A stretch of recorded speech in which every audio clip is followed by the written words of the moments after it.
சேலம் மாநகராட்சி மேயர் ராமச்சந்திரனின் மருமகள் சுதா உடல்நலக் குறைவு ஏற்பட்டு திடீரென்று உயிரிழந்ததாக கூறப்பட்ட நிலையில் மரணத்தில் சந்தேகம் இருப்பதாக புகார் கூறிய சுதாவின் குடும்பத்தினர் மருத்துவமனை வளாகத்தில் அமர்ந்து போராட்டத்தில் ஈடுபட்டதால் பரபரப்பு ஏற்பட்டிருக்கிறது. இதுகுறித்தான மேலும் விவரங்களை கொடுப்பதற்காக செய்தியாளர் வினோத் இணைப்பில் இருக்கிறார். பேசலாம். வணக்கம் வினோத், என்ன நடந்தது? முழு விவரங்கள்.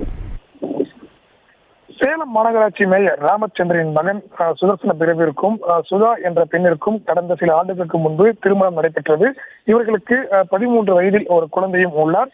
இந்த நிலையில் கடந்த சில ஆண்டுகளாக சர்க்கரை நோயால் பாதிக்கப்பட்டு சுதா மருத்துவமனையில் சிகிச்சை பெற்று வந்தார். இந்த நிலையில்தான் இன்றைய தினம் அவரது உடல்நிலை மிகவும் மோசமான நிலைக்கு தள்ளப்பட்டிருக்கிறார். இது குறித்து தகவல் அறிந்த மேயர் குடும்பத்தினர் உடனடியாக அந்த சுதாவை அழைத்துக் கொண்டு சேலம் கோரிமேடு அருகே உள்ள ஆரம்ப சுகாதார நிலையத்தில் சிகிச்சைக்காக சேர்த்திருக்கிறார்கள்.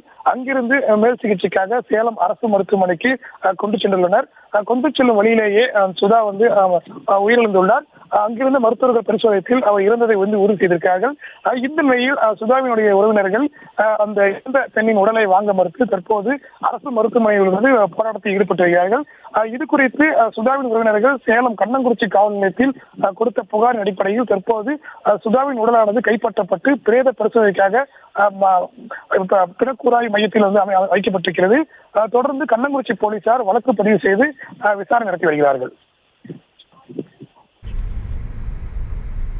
விவரங்களை வழங்கியமைக்கு நன்றி வினோத். செய்திகளை உடனுக்குடனும் துல்லியமாகவும் தெரிந்து கொள்ள சப்ஸ்கிரைப் பண்ணுங்க.